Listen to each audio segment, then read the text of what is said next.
नमस्कार दोस्तों, मेरा नाम है गगन और स्वागत है आपका आज के इस वीडियो में जहां पे हम भारत के सबसे ज़्यादा बिकने वाली इलेक्ट्रिक कार का रिव्यू करेंगे। जी हाँ, ये MG विंडसर है और इसको हम कई हज़ार किलोमीटर चला चुके हैं। हम मतलब थोड़ा मैंने चलाया, थोड़ा मेरी टीम के बाकी लोगों ने चलाया है।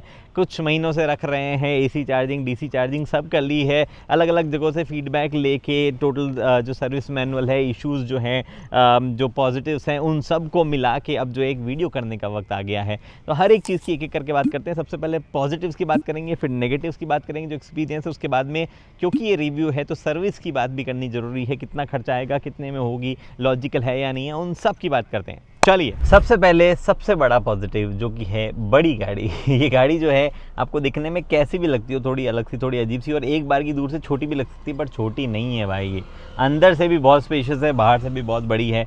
फ्रंट रो में जो है ज़बरदस्त स्पेस, अगर चौड़ा होकर भी मैं बैठना चाहूँ तो भी, मतलब ये मेरी कंफर्टेबल पोजीशन नहीं है। टेक्निकली मैं कंफर्टेबल अगर होकर बैठना चाहूँ ना तो मैं यहाँ बैठूंगा, बट इमेजिन कर लो एक बार कि मैं 5 फुट 8 इंच का नहीं हूँ, मैं 6 फुट का हूँ, उस हिसाब से मैं यहाँ बैठूंगा और उस हिसाब से मैं आपको रियर में दिखाता हूँ कितना स्पेस है।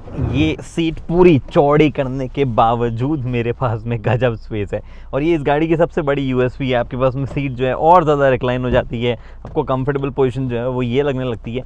तो स्पेस जो है वो इस गाड़ी में भर भर के है। इंटीरियर में बहुत ज़्यादा ज़बरदस्त स्पेस है। इनफैक्ट इस जगह पे 3 लोग बैठ सकते हैं, हालांकि शोल्डर रूम उनके टच होंगे, बट फिर भी 3 लोग बैठ सकते हैं और पाँव जो है क्योंकि फ्लैट फ्लोर है तो ईजिली रख पाएंगे। सेकेंड चीज़ है फीचर्स। इस गाड़ी में फीचर लोडेड आते हैं, लेकिन इंटरेस्टिंगली एक बार की जब आप देखते हो तो खाली खाली सी लगती है। उसका रीज़न ये है कि बहुत ज़्यादा चीज़ें जो है वो स्क्रीन में ही ठूस दी गई है। मोस्टली फंक्शनैलिटीज़ वगैरह जो है वो स्क्रीन के थ्रू होती है, तो ये जो एरिया है लार्जली खाली लगता है। गनीमत ये है कि इंडियन वेरिएंट में यहाँ पे आपको ये AC कंट्रोल जो है वो दिए जाते हैं। अदरवाइज बाहर तो जो है मैंने ये भी नहीं देखे थे, जो क्लाउडी भी देखी थी उसमें। बट गाड़ी में ऑलमोस्ट सारी ज़रूरत की चीज़ें हैं आपके पास में। वेंटिलेटेड सीट्स है, ऑटोमेटिक AC है, ऑब्वियसली इलेक्ट्रिक IRVM वगैरह, फोल्ड अनफोल्ड, चाबी जो है जेब में रखो, अंदर बाहर काम वाम करती है। और गाड़ी जो है उसमें कोई भी स्टार्ट स्टॉप का बटन नहीं है, जो कि एक बार की देखने में और लग सकता है, बट ट्रस्ट मी, एक बार आदत पड़ने के बाद में क्या मजेदार चीज़ है। चाबी लेके जेब में बैठो, आप ब्रेक पेडल प्रेस करो, गाड़ी चल होती है, सीट बेल्ट लगाओ और गाड़ी जो है डी में डाल के निकल जाओ। एकदम सीमलेस प्रोसेस है, कहीं पे भी कुछ भी जो है और चीज़ ऐसे फील नहीं होती है। हाँ, स्टीयरिंग में जो ये PRND जो सेलेक्टर है गियर का वो इधर और इंडिकेटर वगैरह इधर, वो एक बार की थोड़ा सा आदत पड़ने में थोड़ा टाइम लग सकता है। मे बी इनका एक बटन यहाँ दिया जाता है या यहाँ कुछ दिया जाता है तो और ज़्यादा बेटर होता है। ऐसी में छोटी छोटी चीज़ें और क्रिटिसाइज़ कर सकता हूँ, बट ऑलमोस्ट सारी काम की चीज़ें दी गई है। एक बड़ी सी पैनोरामिक सनरूफ भी दी गई है, इलेक्ट्रिक IRVM वगैरह हुआ, LED लाइट्स वगैरह जो है वो हुई, आपके पास में वैनिटी मिरर, वैनिटी लाइट, हर चीज़ दी गई है। कोई भी चीज़ ऐसा नहीं है कि जो मॉडर्न डे कार में आपको मिसिंग लगे, मतलब इस बजट में जो है आपको ऐसा लगे कि ये मिसिंग है। जो टॉप एंड वेरिएंट है वो ये नहीं है, उसमें ADAS वगैरह जो है वो भी आता है और इलेक्ट्रिक टेलगेट भी आ जाता है, विच इज़ इंटरेस्टिंग। उसके बाद नेक्स्ट चीज़ है प्राइस। ये गाड़ी की प्राइस जो है वो भी काफ़ी बढ़िया है। वैसे MG ने एक सही दाव खेला था कि उन्होंने बैटरी एज ए सर्विस बास सिस्टम लेके आए थे, जिससे गाड़ी ऐसा लग रहा था 10 लाख रुपए में ही आ जाएगी या थोड़ी कम प्राइस में आ जाएगी। वैसा सिस्टम आप छोड़ दो। मोस्टली टॉप एंड वेरिएंट जो है वो लेने में लॉजिकल है, सेकंड टॉप जो है वो भी लेने में लॉजिकल है। अगर आप छोटा बैटरी पैक लो, बड़ा बैटरी पैक लो, आप ऑन रोड आते आते 15 से 19 लाख के बीच में जो है इस गाड़ी को खरीद सकते हो। हाँ, कुछ लोगों ने रिपोर्ट किया है कि MG के डीलर ज़बरदस्ती जो है अप सेलिंग करते हैं कुछ चीज़ों की, जैसे एक्सेसरी वगैरह आपको बेचेंगे, कभी कभार वो डिलीवरी देने में हैंडलिंग चार्जेस वगैरह मार दे रहे हैं बहुत ज़्यादा। ये कुछ चीज़ें हैं जो कि हमने कई और कंपनीज़ के डीलर्स के साथ में भी देखी है। ऐसा होता रहता है, ये प्रैक्टिस इन जनरल है। MG एटलीस्ट इन चीज़ों को अवॉइड करे, ज़्यादा बेटर है कि उनके पास में बाकी जो कंपनियाँ करती है, लेट्स से अगर महिंद्रा कभी कर रही है या कभी और कोई कंपनी कर रही है, हुंडई ने भी बीच में हमने देखा है कभी कभार ऐसा किया है, टोयोटा बहुत करता है ऐसा। उनके पास में वॉल्यूम है, डिमांड है। MG के साथ में वो केस बहुत ज़्यादा दिनों तक रहे ना रहे उसकी शॉर्ट नहीं है, तो एटलीस्ट उनको अपने डीलर को बांध के चलना चाहिए। बट फिर भी गाड़ी की प्राइस जो है वो डेफिनेटली बहुत बढ़िया है, जिस तरीके से जाती है, जो साइज़ की गाड़ी है, जो स्पेस अवेलेबल है, जो फीचर्स अवेलेबल है, जो बैटरी पैक अवेलेबल है, बढ़िया प्राइस अभी भी है। वो अलग बात है कि थोड़ी थोड़ी बड़ी है। इंट्रोडक्टरी प्राइस जो है प्रो वेरिएंट की 17.49 थी, आई थिंक अभी जो है 18 पॉइंट समथिंग चलेगी है। ऑलमोस्ट 80,000 1 लाख बढ़ गई है। तो अगला पॉजिटिव जो है वो इसकी रेंज से रिलेटेड है। ऐसा नहीं इसकी रेंज बहुत ज़्यादा है ऐसा कुछ चीज़, बट ये गाड़ी जो है दोनों सिटी और हाईवे यूज़ के लिए परफेक्ट है, डिपेंडिंग कौन सा वेरिएंट आप ले रहे हो। अगर आप नॉर्मल जो छोटा बैटरी पैक है जो कि मैं अभी चला रहा हूँ ये लेते हो तो ये सिटी यूजर्स के हिसाब से मेरे लिए बहुत परफेक्ट है, मेरे को लगता है बहुत परफेक्ट है। 240 किलोमीटर से लेके 260 किलोमीटर के बीच रेंज जो है वो आपको मिल जाएगी। हमने पहली बार जब टेस्ट किया था हाईवे पर भी लेके गए थे तो उसकी वजह से 220 के समथिंग कोट किया था मैंने, 220-240 कोट किया था। यहाँ 240 260 के आसपास की रेंज आप निकालोगे अगर जो है मौसम बहुत ज़्यादा हार्श नहीं है, 2 लोग बैठे हैं और AC चल रहा है और आप प्यार से चला रहे हो। ऐसे नहीं कि ये गैप दिखा तो मैंने ये मारा पुल पंजाब व्हील स्पिन किया और ये मैं यहाँ से निकाल लूँगा, ये छोटा सा गैप दिखाया ऐसे चलाओगे तो फिर गड़बड़ हो जाएगी भाई, फिर जो है वो रेंज भी नहीं निकलेगी। आप जो है नॉर्मली इंसानों की तरह चलाओगे तो आपको जो है डिसेंट रेंज सिटी के हिसाब से निकल जाती है। अगर आप हाईवे पे ज़्यादा जाते हो तो आप फिर प्रो वर्जन लो, जो उसमें 52 पॉइंट समथिंग किलोवाट की जो बैटरी बैक आती है वो आपको जो है 360 से 380 के आसपास की रेंज दे देगी। इवन अगर आप हाईवे पे भी जाओ तो भी जो है 350 तो आप पकड़ के चल ही सकते हो। तो और वो भी अगेन 2 लोग और AC के हिसाब से मैं बता रहा हूँ। अगर मौसम बहुत ज़्यादा ख़राब है और बहुत ज़्यादा आप ऐसा फास्ट चला रहे हो, ऐसे चला रहे हो तो फिर तो रेंज जो है वो ड्रॉप हो सकती है, वो भी एक चीज़ है। और रीजन वगैरह अच्छे से कर रहे हो तो रेंज थोड़ी सी ज़्यादा भी हो सकती है, ये चीज़ है। बट मेरे ख्याल से दोनों बैटरी पैक होना जो है वो अब इसके पॉजिटिव में आ गया, जिसको जो चाहिए वो ले सकता है। उसके बाद में अगला पॉजिटिव जो है वो है कि गाड़ी रिलायबल है।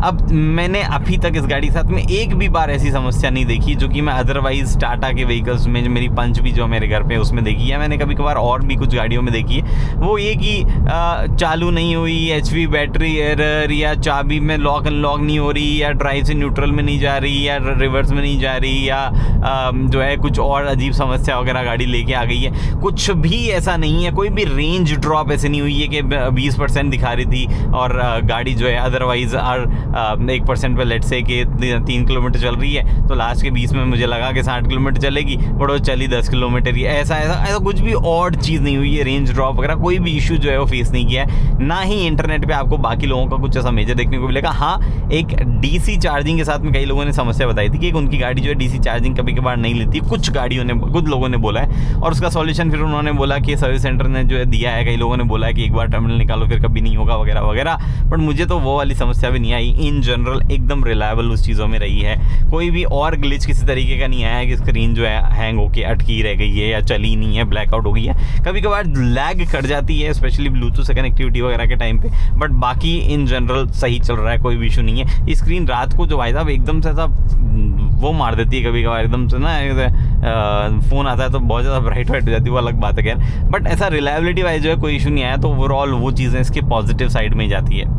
कॉन्स, नेगेटिव्स की बात करते हैं। देखो, सबसे पहला नेगेटिव जो है वो इस गाड़ी के साथ में तब नहीं फील होता है जब ये गाड़ी नहीं होती है। इस गाड़ी के सस्पेंशन और हैंडलिंग जो है ओवर द टाइम थोड़ी अजीब सी होने लग जाती है। जब पहली बार हमने विंडसर इसको चलाया था, प्रो को जब भी चलाया तो मेरे को बहुत अच्छा लगे। मैंने कहा यार बढ़िया हैंडलिंग है, सस्पेंशन जो है मतलब डिसेंट हैंडलिंग कही थी मैंने, और सस्पेंशन जो है वो भी इन लार्ज जैसे ये अभी गड्ढों से निकल रही है, बढ़िया ही निकल रहा है, कोई ऐसा इशू नहीं है। बट धीरे धीरे इसके सस्पेंशन जो है थोड़े ऑड फील होने लग जाते हैं, और वो प्रॉब्लम बढ़ते साइड में चली जाती है कि इसके सस्पेंशन कुछ गड्ढों में से शार्प गिर रहे हैं और झटका अंदर ट्रांसलेट कर रहे हैं। फिर उसके साथ में वो हैंडलिंग में भी एक समस्या लगने लगती है। ये गाड़ी के कोई डायनामिक सॉर्टेड है ही नहीं कभी भी, मतलब ऐसा चला रहे हो और आपको सडनली चेंज करना है तो यू विल रियलाइज कि गाड़ी मतलब आपको फील होगा कि स्टीयरिंग कहीं और पॉइंट कर रहा है, व्हील्स कहीं और किसी डायरेक्शन, एकदम ऐसे सीमलेस और कॉन्फिडेंस देने वाली हैंडलिंग जो है नहीं है। हालांकि ये प्रॉब्लम कहीं और ईवीज के साथ में रही है क्योंकि उनका वजन वगैरह ज़्यादा होता है उस वजह से, but this just doesn't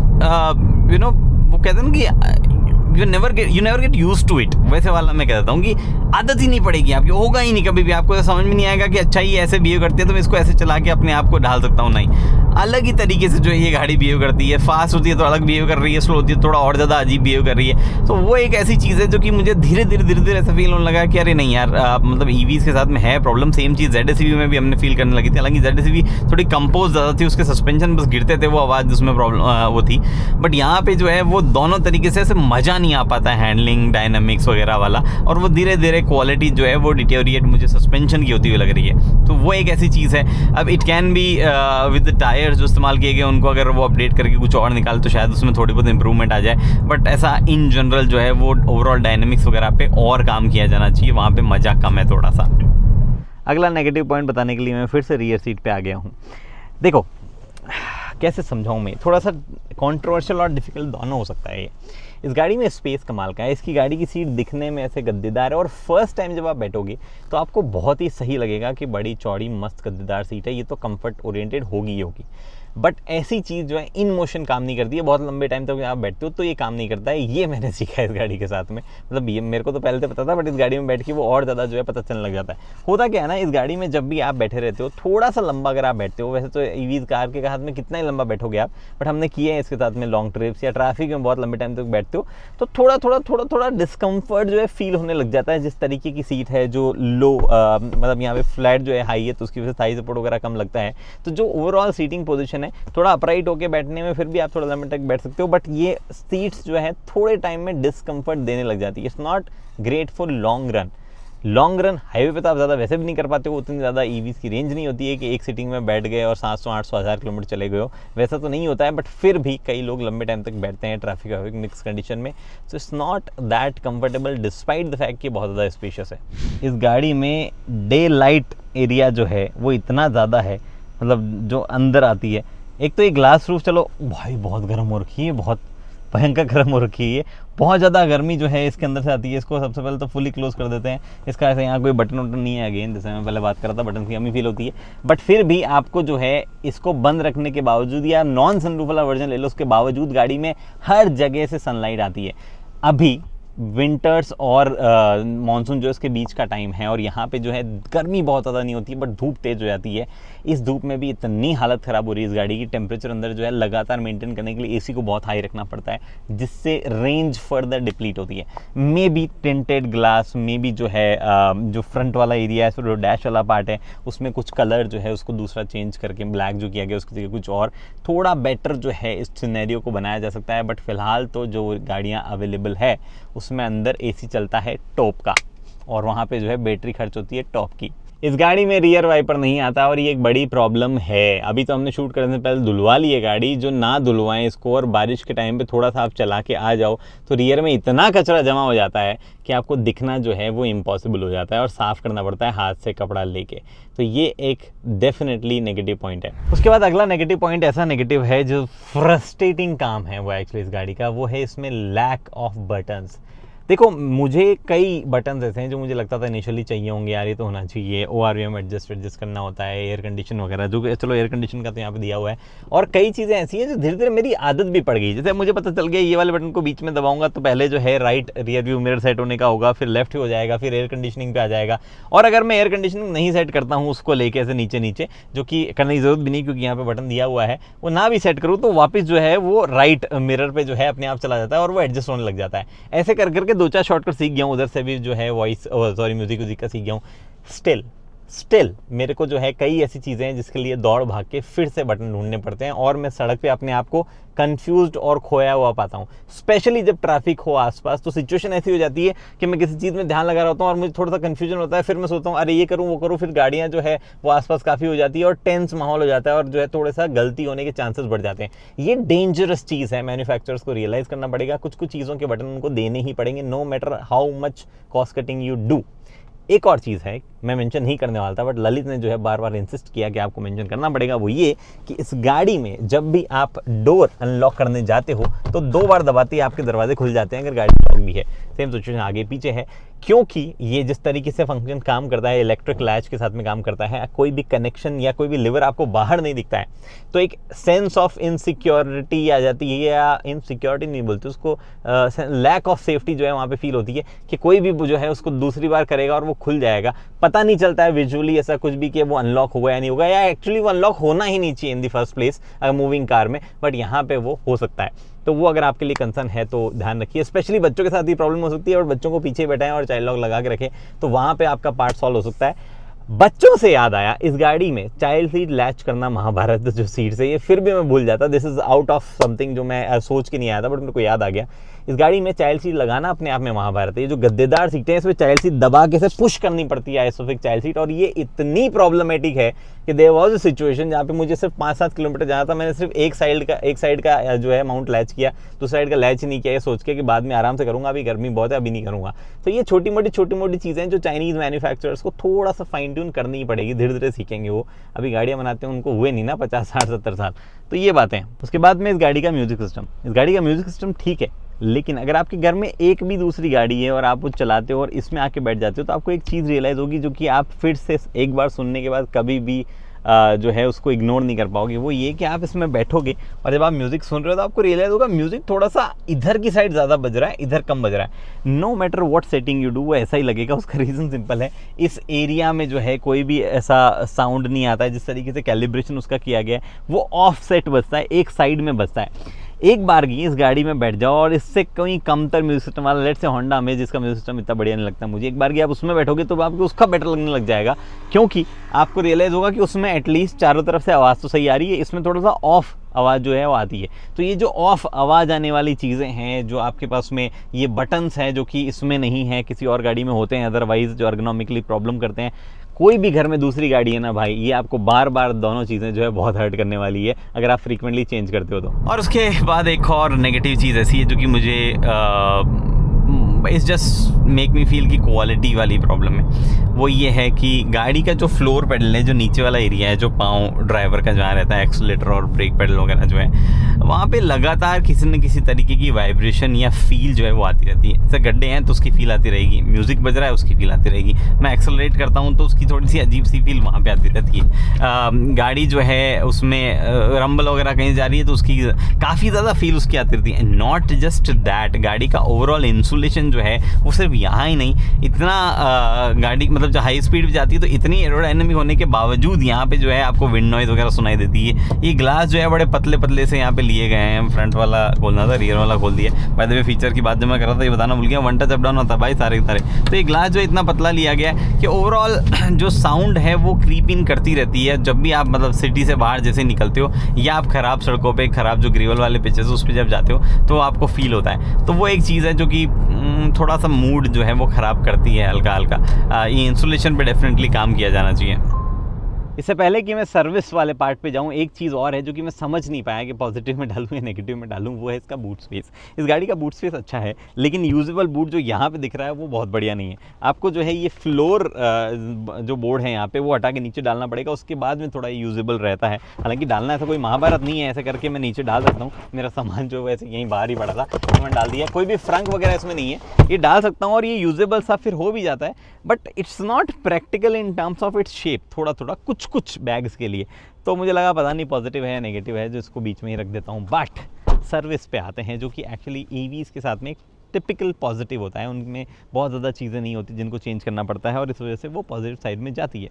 MG Windsor के साथ में भी केस ऑलमोस्ट सेम है। हालांकि एक चीज़ है जो कि आपको मतलब सर्विस आप जब भी कराने जाओगे ना, 3 मेन चीज़ें आपको देखने को मिलेगी। ब्रेक फ्लूइड जो है वो टॉप अप करेंगे, या फिर कैबिन फिल्टर जो है वो चेंज होंगे, जो कि ऑलमोस्ट हर बार चेंज होगा। और उसके बाद में जो है कभी कभी आपको रिड्यूसर ऑयल या रिडक्शन गियर ऑयल या ट्रांसैक्शन ऑयल या गियर ऑयल, कई चीज़ों के नाम से जो है अलग अलग कंपनी अलग अलग नाम यूज़ करती है, उसके नाम से एक और खर्चा होता है, जो कि MG का कहना है कि हर 40,000 बाद में जो है टॉप अप किया जाना चाहिए। जबकि कई कंपनीज जो हैं जो कि इसी बजट की है वो 1,20,000 या 1,60,000 पे जाती है। कई कंपनीज ऐसी भी है जिनमें टाटा इन्वॉल्व है जो कि 30,000 पे भी कर देती है। मेरी पंच की जो है उन्होंने 12,000 पे भी कर दिया, जबकि आई एम प्रीटी श्योर कि उसकी रिक्वायरमेंट नहीं थी। तो सर्विस जो है वहाँ पे थोड़ी एम्बिग्यूटी रहती है कि कौन सी चीज़ जेन्युइनली रिक्वायर्ड है, कौन सी नहीं रिक्वायर्ड है। बट अगर आपको ज़बरदस्ती ये रिड्यूसर ऑयल भी चेंज किया जाए और इंस्पेक्ट करके ब्रेक फ्लूइड भी डाला जाए और बाकी चीज़ें भी ऐड करें, तो आप उम्मीद कर सकते हो कि हर सर्विस जो है वो 2,000 से लेके 3-4 हज़ार के आसपास ही रहने वाली, उससे ज़्यादा नहीं जाने वाली है। और इतना तो जो है वो आप कितना भी शाणे बन के काम कर लो, जो है आपको सर्विस सेंटर वाले लपेट ही लेंगे कहीं ना कहीं।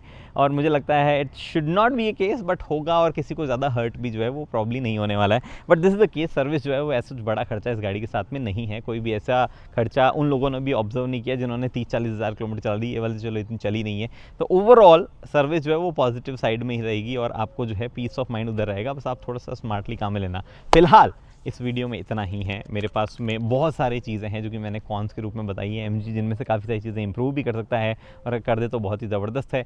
बाकी वो ना भी कर पाए और नहीं भी करे, मतलब जो अभी प्रोडक्ट जैसा है वैसा रहे अगले 3-4 साल, तो भी है तो लेने लायक काफ़ी मामलों में। But there will be better EVs coming in, कुछ तो आई गई है, कुछ और भी आ जाएगी, तो उनको भी आप बाइंग डिसीजन के टाइम पे याद रखना। फिलहाल इस वीडियो में इतना ही। उम्मीद करता हूँ वीडियो पसंद आई, लाइक शेयर सब्सक्राइब आप कर सकते हो। अगली वीडियो तक के लिए दोस्तों हेलमेट पहनिए, सीट बेल्ट पहनिए, सुरक्षित चलिए। धन्यवाद।